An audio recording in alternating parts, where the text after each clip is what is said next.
All friend, রোজকারের মতন আড্ডা গল্পের সাথে আবারও হাজির হলাম আমাদের জীবনের নতুন নতুন গল্প তুলে ধরার জন্যে। তো আজকে চলে এসেছি আমি আর আমার বোন একটু ঘুরু করতে, ওই আর কি একটু কফি খেতে। তো আমরা খুব মিস করছি আমাদের ভাইয়ের বউকে। আমাদের বাড়ির যে ক্ষুদে সদস্য আদি এতটাই ছোট না, ওকে নিয়ে কোথাও বেরোনো খুব একেবারেই পসিবল নয়।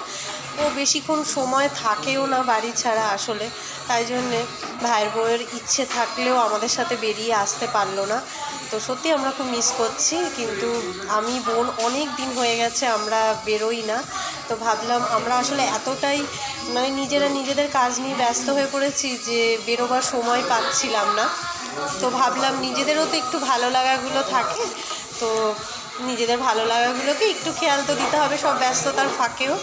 তাই জন্যে চলে আসলাম আজকে সব কিছু বাধা অতিক্রম করে কফি খেতে।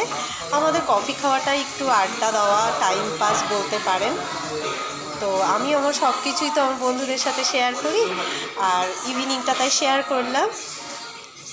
নতুন নতুন শর্ট ভিডিও নিয়ে এভাবেই হাজির হব। সো আমি আর দিদি এসেছি এখন একটু বার্গার কিনে। তো আমরা কফি খেয়েছি, অলমোস্ট কফি শেষ হয়ে গেছে, দিদিতে একটু আছে।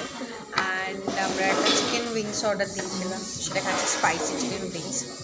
অ্যান্ড একটু মজা করছি, গল্প করছি, আড্ডা মারছি। অ্যান্ড বৌদি আসতে পারলো না, তো এটা মিস করছি অবভিয়াসলি।